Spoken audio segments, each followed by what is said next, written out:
St. Augustine's Abbey in Canterbury, one of the richest in England, was a prime target. It housed the shrine of Thomas Becket, which was covered in priceless jewels. For centuries it had been a focal point for pilgrims, and in the summer of 1537, Henry himself had prayed here. The following year, Henry denounced Becket as a traitor.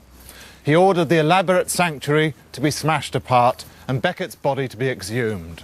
The body of St. Thomas Becket was left to rot upon a pile of dung.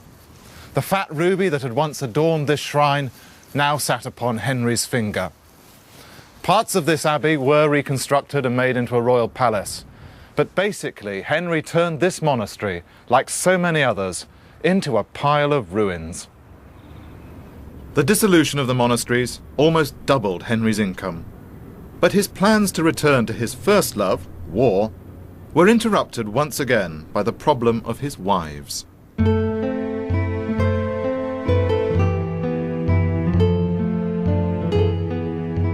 Jane Seymour, to Henry's genuine grief, had died in 1537. Wife number 4 was a purely political marriage to the German Protestant princess Anne of Cleves. It was arranged by Thomas Cromwell, but Henry was furious at Anne's unattractive appearance, and Cromwell's reward was to have his head chopped off.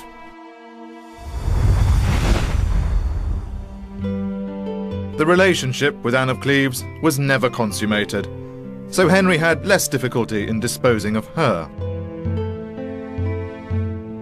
Then came wife number 5, Catherine Howard, but she too lost her head after being charged with committing adultery.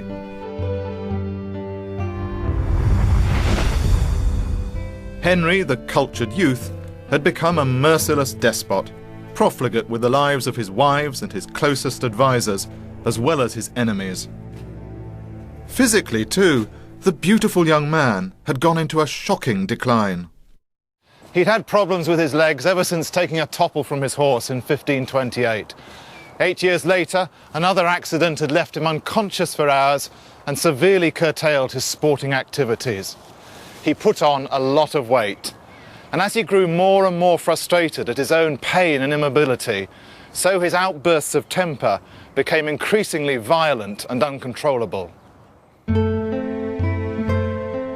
Finally, in 1543, Henry married wife number 6, Catherine Parr, the only one to outlive him, and the one he would trust to the end.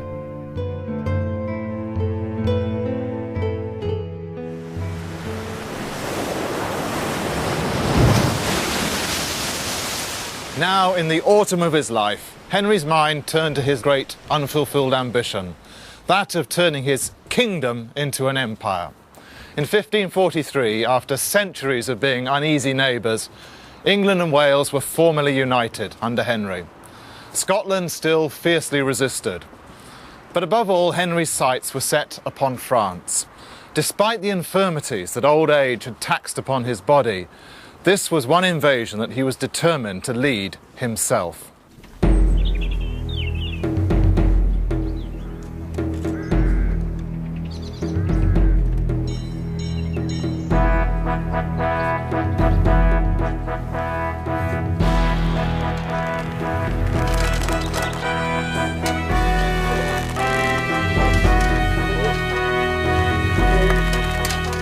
It took several men to winch the fat old Henry, in full armour, onto his horse.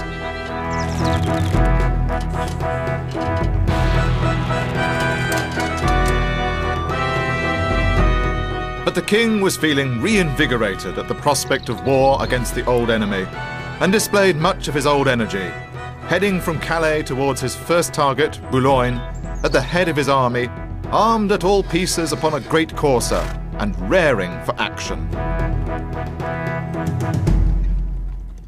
During the siege of Boulogne, Henry himself supervised all operations.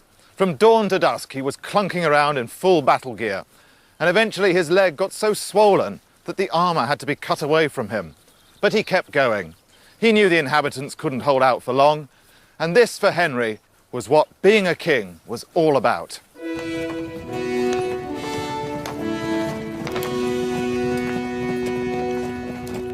On the 14th of September 1544, Boulogne fell to the English king, and 4 days later Henry entered at the head of his army.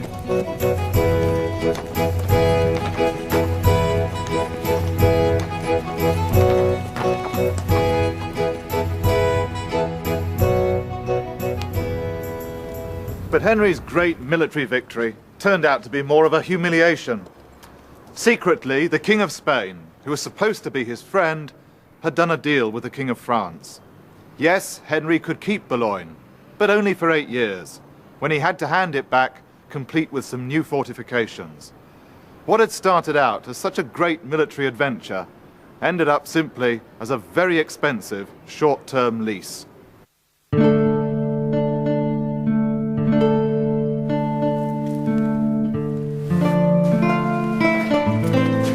As Henry VIII neared the end of his days, he became increasingly bloated and arthritic. He had to be transported around Hampton Court on a little cart. He had used up all the riches reaped from his ransacking of the monasteries. He died in the early hours on the 28th of January, 1547. He'd reigned for 38 years. Henry remained a Catholic to his dying day, but by declaring himself as the head of the Church in England, he made possible the Protestant Reformation that was to take place during his children's reign.